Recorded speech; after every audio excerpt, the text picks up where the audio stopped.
So when I was growing up, the rifle that everybody had, one of the rifles that everybody had, was the Winchester 94.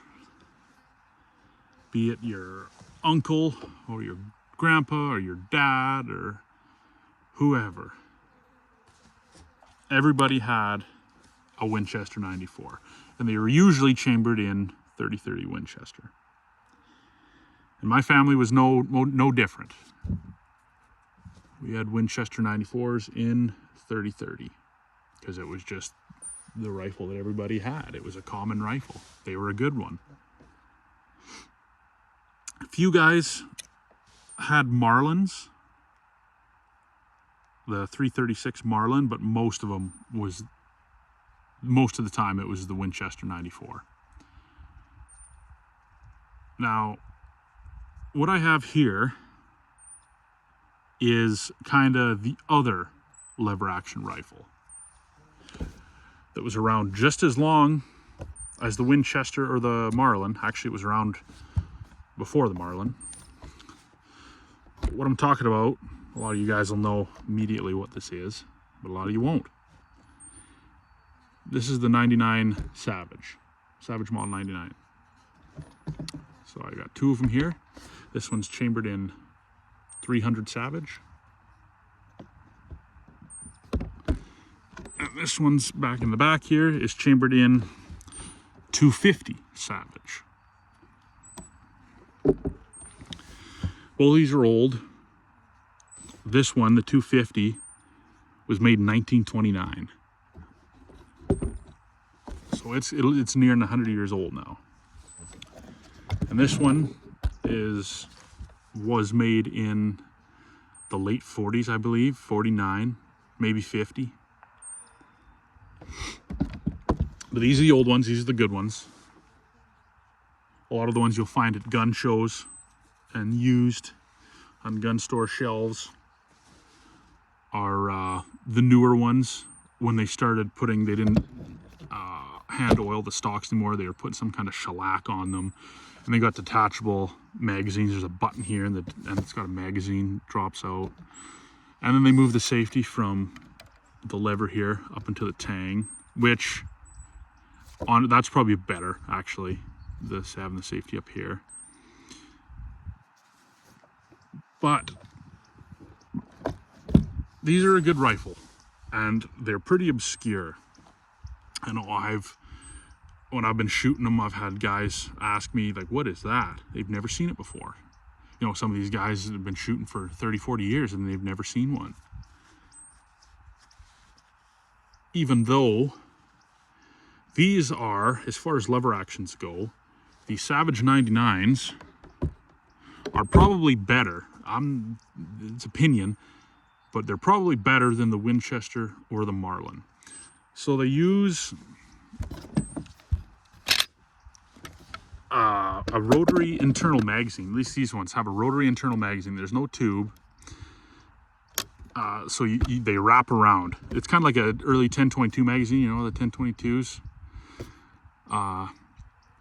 They're like a rotary magazine. Well, that's what these are. And they even have both of them. Okay, you can't see, it's kind of dirty right now, but there's a little window right here. And what this window is, on the magazine rotor itself, there's numbers engraved. And it tells you how many magazines or how many rounds you have left in your magazine, which is actually pretty high tech. And they also have a cocking indicator. See that little nub sticking up right there behind the scope base? That's a cocking indicator. It tells you the rifle's cocked. So they both have that. And this one, of course, has pistol grip, and the old one has the straight grip. Yeah.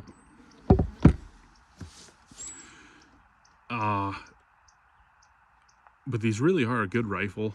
They're very well made. The fit and finish on them was second to none. The wood to metal finish and fit was great. These have steel butt plate, a really nice steel butt plate.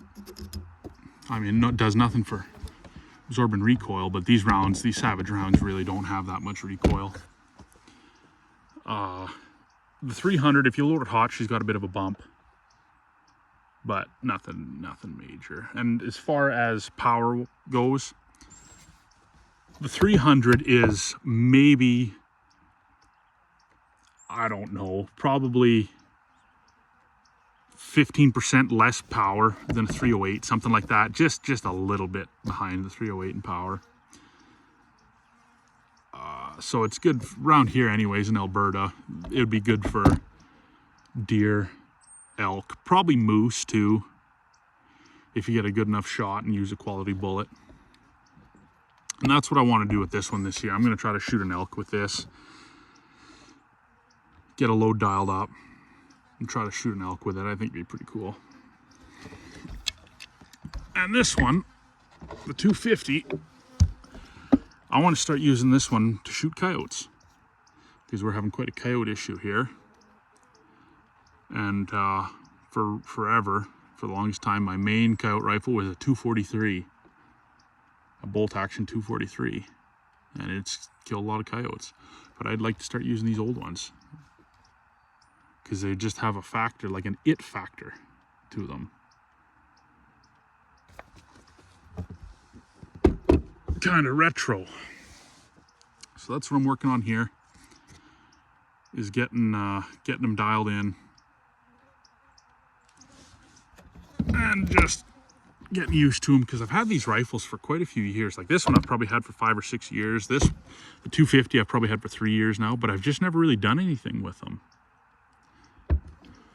But no, they're handy rifles, especially this 250 with a 20-inch barrel. This would be a really good rifle to keep, you know, in the truck or the side-by-side or a tractor, or when I'm in the combine. You know, they don't take up much space, and they're nice and thin.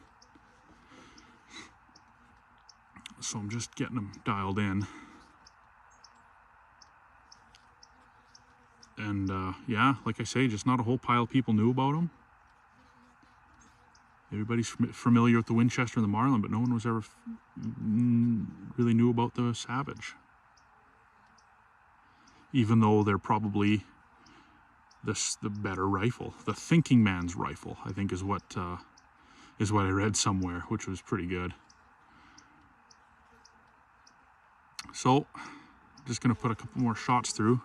I got my 100 yard, I got a 50 yard there, which I'm not using, and then the 100 yard is right there.